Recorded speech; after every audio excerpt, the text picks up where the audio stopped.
अमरनाथ गुफा में ऐसा चमत्कार हुआ जिसे देखकर नासा के वैज्ञानिक भी हिल गए और भक्तों की आंखें फटी की फटी रह गईं।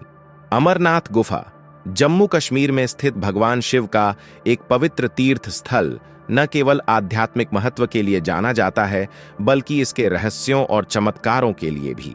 यह गुफा श्रीनगर से 135 किलोमीटर दूर समुद्र तल से 14,000 फीट की ऊंचाई पर बसी है। हर साल लाखों श्रद्धालु इस गुफा में प्राकृतिक रूप से बनने वाले बर्फ के शिवलिंग के दर्शन करने आते हैं। लेकिन इस गुफा के साथ कई ऐसी घटनाएं और रहस्य जुड़े हैं जो वैज्ञानिकों को भी हैरान कर देते हैं। आज हम आपके सामने ऐसी ही एक घटना लेकर आए हैं जो न केवल आपके रोंगटे खड़े कर देगी, बल्कि आपके मन में भगवान महादेव के प्रति श्रद्धा को और गहरा कर देगी। यह घटना इतनी चमत्कारिक है कि आप इसे अंत तक जरूर देखना, क्योंकि वैज्ञानिक भी आता तक पता नहीं कर पाए। दोस्तों, आगे बढ़ने से पहले आपसे निवेदन है कि वीडियो को लाइक करके चैनल को सब्सक्राइब जरूर कर दीजिए। इस घटना के नायक है विहान शर्मा, एक 32 वर्षीय वैज्ञानिक जो दिल्ली में रहता है। विहान एक नास्तिक व्यक्ति है जो विज्ञान में विश्वास रखता है और चमत्कारों को केवल संयोग मानता है। वह एक प्रतिष्ठित वैज्ञानिक संगठन में काम करता है और उसका सपना है कि वह प्रकृति के रहस्यों को वैज्ञानिक दृष्टिकोण से सुलझाए। विहान को अमरनाथ गुफा के बर्फ के शिवलिंग के बारे में सुनकर हमेशा कौतूहल रहा, लेकिन वह इसे केवल एक प्राकृतिक घटना मानता था। उसका मानना था कि बर्फ का शिवलिंग केवल गुफा की विशेष भौगोलिक परिस्थितियों और तापमान के कारण बनता है। 2025 में विहान को एक विशेष प्रोजेक्ट के तहत अमरनाथ गुफा में शोध करने का अवसर मिला। उसका संगठन, जिसे हम नेशनल रिसर्च फाउंडेशन NRF कहेंगे, चाहता था कि वह गुफा के अंदर की परिस्थितियों का अध्ययन करे और यह पता लगाए कि बर्फ का शिवलिंग कैसे बनता है। विहान के साथ उसकी टीम में शामिल थे डॉ. अनन्या मेहरा, एक भूवैज्ञानिक, और राघव ठाकुर, एक तकनीकी विशेषज्ञ जो CCTV और अन्य उपकरणों को संभालने में माहिर था। विहान और उसकी टीम जुलाई 2025 में अमरनाथ यात्रा के लिए निकले। यह यात्रा आसान नहीं थी। अमरनाथ गुफा तक पहुंचने के लिए 2 मुख्य मार्ग हैं, पहलगाम और बालटाल। विहान की टीम ने पहलगाम मार्ग चुना, जो 48 किलोमीटर लंबा और कठिन है। ऊंचे पहाड़, ठंडी हवाएं और ऑक्सीजन की कमी ने उनकी यात्रा को और चुनौतीपूर्ण बना दिया। रास्ते में विहान ने स्थानीय लोगों और श्रद्धालुओं से गुफा के चमत्कारों की कहानियां सुनी, लेकिन उसका वैज्ञानिक मन इन्हें केवल किंवदंतियां मानता था। पहलगाम से चंदनवारी, शेषनाग और पंचतरणी होते हुए वे गुफा के पास पहुंचे। रास्ते में विहान ने देखा कि कैसे श्रद्धालु बम बम भोले के नारे लगाते हुए कठिन परिस्थितियों में भी उत्साह के साथ आगे बढ़ रहे थे। अनन्या, जो स्वयं शिव भक्त थी, ने विहान को बताया कि यह यात्रा केवल शारीरिक नहीं बल्कि आध्यात्मिक भी है। लेकिन विहान ने उसकी बातों को हल्के में लिया और कहा, मैं यहां केवल सत्य को खोजने आया हूं, न कि कहानियों में उलझने। अमरनाथ गुफा में पहुंचने पर विहान और उसकी टीम ने गुफा के अंदर कई उन्नत उपकरण स्थापित किए। इनमें उच्च रिजोल्यूशन वाले CCTV कैमरे, तापमान सेंसर और नमी मापने वाले उपकरण शामिल थे। गुफा की भीतरी संरचना 19 मीटर गहरी, 16 मीटर चौड़ी और 13 मीटर ऊंची थी।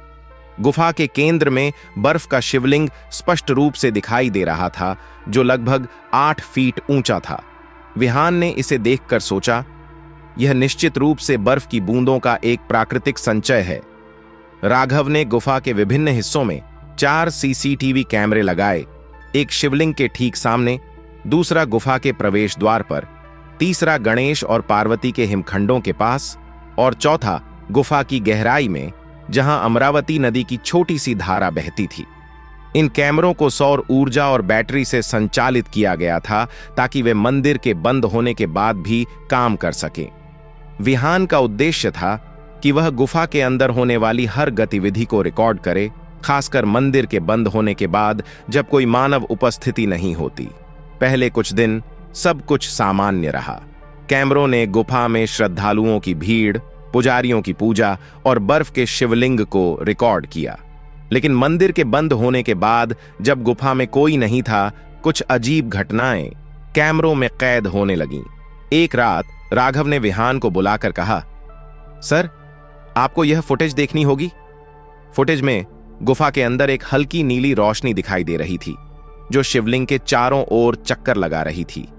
यह रोशनी इतनी सूक्ष्म थी कि उसे कैमरे के बिना देखना असंभव था। विहान ने इसे किसी प्राकृतिक घटना जैसे फॉस्फोरेसेंट बैक्टीरिया या गैस उत्सर्जन का परिणाम माना, लेकिन अनन्या ने कहा, यह कोई साधारण रोशनी नहीं है, यह महादेव की उपस्थिति का संकेत है। विहान ने इस घटना को और गहराई से जांचने का फैसला किया। उसने राघव को निर्देश दिया कि वह कैमरों की सेटिंग्स को और संवेदनशील करें ताकि हर छोटी बड़ी गतिविधि रिकॉर्ड हो सके। अगले कुछ दिनों में यह रोशनी हर रात दिखाई दी और कभी-कभी इसमें हल्के सुनहरे रंग की झलक भी दिखती थी।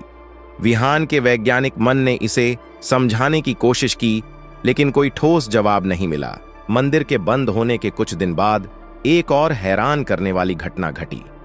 एक रात सीसीटीवी फुटेज में एक साधु दिखाई दिया। उसका चेहरा लंबी सफेद दाढ़ी और जटाओं से ढका था और वह एक साधारण धोती पहने हुए था। वह गुफा के अंदर प्रवेश करता दिखा, लेकिन प्रवेश द्वार के कैमरे में उसका आना रिकॉर्ड नहीं हुआ। यह साधु शिवलिंग के सामने बैठ गया और ध्यान में लीन हो गया। विहान और उसकी टीम हैरान थी, क्योंकि गुफा के आसपास कड़ी सुरक्षा थी और कोई भी बिना अनुमति के अंदर नहीं जा सकता था। विहान ने स्थानीय अधिकारियों से संपर्क किया, लेकिन उन्हें कोई सुराग नहीं मिला।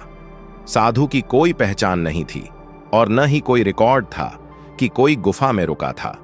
अनन्या ने कहा, यह कोई साधारण साधु नहीं है, शायद यह स्वयं महादेव का कोई रूप है। विहान ने उसकी बात को खारिज करते हुए कहा, हमें वैज्ञानिक तथ्यों पर ध्यान देना चाहिए, न कि मिथकों पर। कई हफ्तों तक साधु हर रात गुफा में दिखाई देता था। वह शिवलिंग के सामने ध्यान करता और सुबह होने से पहले गायब हो जाता। लेकिन एक रात कुछ ऐसा हुआ जिसने विहान के विश्वास को हिला दिया। फुटेज में साधु का शरीर धीरे धीरे पारदर्शी होने लगा।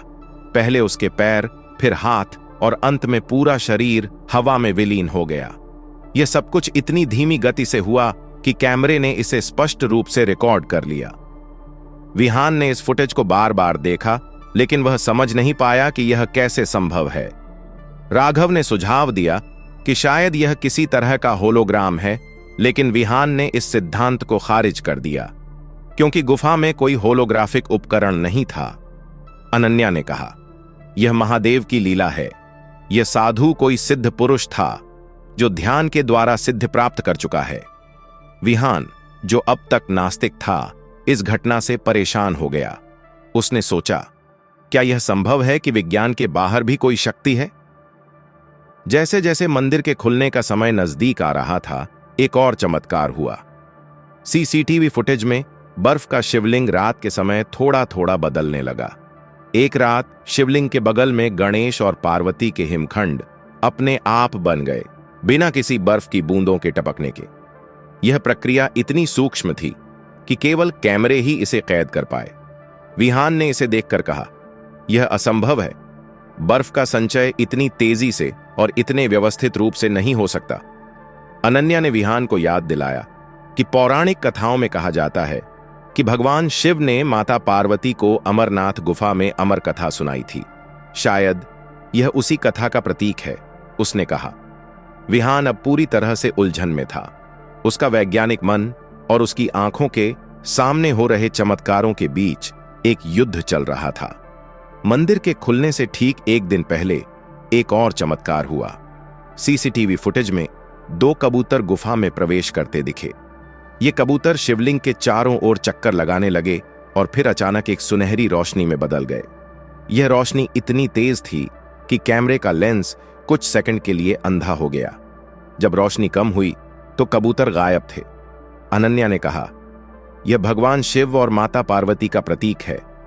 ऐसा माना जाता है कि जो इन कबूतरों को देख लेता है उसे मोक्ष की प्राप्ति होती है। विहान अब पूरी तरह से बदल चुका था। उसने अनन्या से कहा, मैंने हमेशा विज्ञान पर भरोसा किया, लेकिन इन चमत्कारों ने मुझे यह सोचने पर मजबूर कर दिया कि शायद कुछ ऐसी शक्तियां हैं जो हमारे समझ से परे हैं। जब मंदिर फिर से खुला, विहान ने गुफा में प्रवेश किया, लेकिन इस बार वह एक वैज्ञानिक के रूप में नहीं, बल्कि एक श्रद्धालु के रूप में आया। उसने शिवलिंग के सामने सिर झुकाया और कहा, महादेव, आपने मुझे सत्य का एक नया रूप दिखाया। मैं अब केवल विज्ञान में नहीं, बल्कि आपकी शक्ति में भी विश्वास करता हूं। विहान ने अपनी फुटेज को दुनिया के सामने लाने का फैसला किया, लेकिन उसने यह भी सुनिश्चित किया कि वह इसे केवल एक चमत्कार के रूप में प्रस्तुत करे, न कि किसी वैज्ञानिक खोज के रूप में। उसकी कहानी ने लाखों लोगों को प्रेरित किया और अमरनाथ गुफा की यात्रा करने वालों की संख्या और बढ़ गई। दोस्तों, अगर आपको यह कहानी पसंद आई है तो इस वीडियो को अपने दोस्त और परिवार के साथ शेयर जरूर करें और इस वीडियो को लाइक करके चैनल को सब्सक्राइब जरूर करें और कमेंट बॉक्स में जय हर हर महादेव जरूर लिखें। हर हर महादेव, बम बम भोले।